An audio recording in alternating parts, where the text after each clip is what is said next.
रजब भट्ट ने बकायदा अपनी बीवी ईमान असद को जो है पहला कानूनी नोटिस भेज दिया है। और अब से थोड़ी देर पहले ये जो नोटिस है सोशल मीडिया पे ये वायरल है इस वक्त, और ये सोशल मीडिया पे नज़र आया कि ईमान असद को बकायदा रजब भट्ट ने नोटिस भेज दिया है। एक इमोशनल और एक जज्बाती ये नोटिस था, जिसके ऊपर एक हाथ ईमान का था और उसके साथ दूसरा उसके बेटे का, ईमान के बेटे का यानी कि रजब भट्ट के बेटे का हाथ था।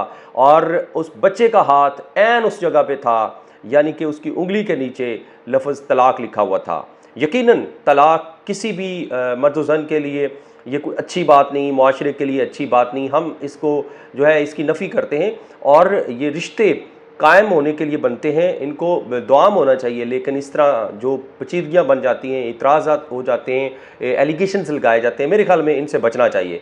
कहते हैं कि शायद मशहूर होना आसान होता है और मशहूर हो के शोहरत को संभालना ये बहुत बड़ा इम्तिहान होता है। और शायद एक शौहर के होते हुए और एक बाप के होते हुए आपकी ज़िम्मेदारियाँ और बढ़ जाती हैं, आपके फ़र्ज़ फ़रज़ और बढ़ जाते होते हैं। लेकिन शायद इसमें रजब भट्ट कामयाब नहीं हुआ और बहुत बड़े सवालात उठ गए हैं रजब भट्ट पे। आखिर वो क्या वजह थी जिस वजह से ईमान असद जो उसकी बीवी थी, जो उसकी लव मैरिज थी, जिसकी शादी को बड़ी धूमधाम के साथ शादी हुई, और अगर उनके यूट्यूब चैनल पे जाएँ 9 मिलियन के करीब इनके सब्सक्राइबर हैं और सबसे ज़्यादा देखी जाने वाली वीडियो जो थी वो रजब भट्ट की शादी की वीडियो थी, जो ईमान के साथ शादी थी। 14 मिलियन उस पर व्यूज़ जो हैं वो सोशल मीडिया पे, इनके प्लेटफॉर्म पे, यूट्यूब पे, रजब फैमिली पे मौजूद हैं।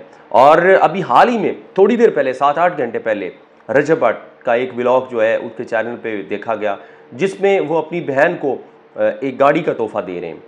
एक तरफ वो एक बेटी को गाड़ी का तोहफ़ा दे रहे हैं और दूसरी साइड पे वो एक बेटी को डिवोर्स दे रहे हैं, जबकि अपने बेटे की माँ को, अपनी बीवी को, अपनी इज्जत को वो डिवोर्स दे रहे हैं।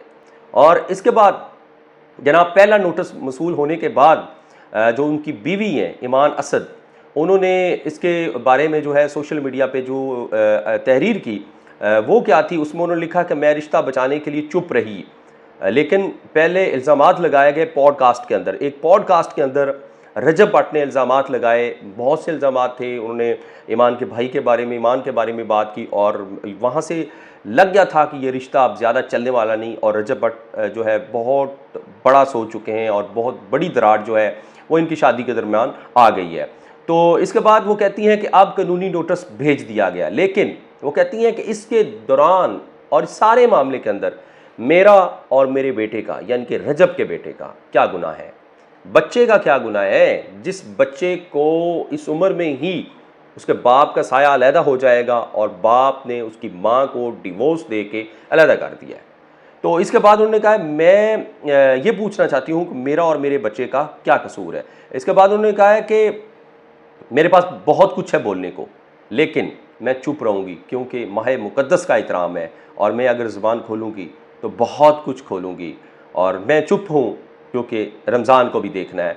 तो रमज़ान के बाबरकत महीने में रजब भट्ट ने ये जो अमल किया है, इसको आप किस नज़र से देखते हैं?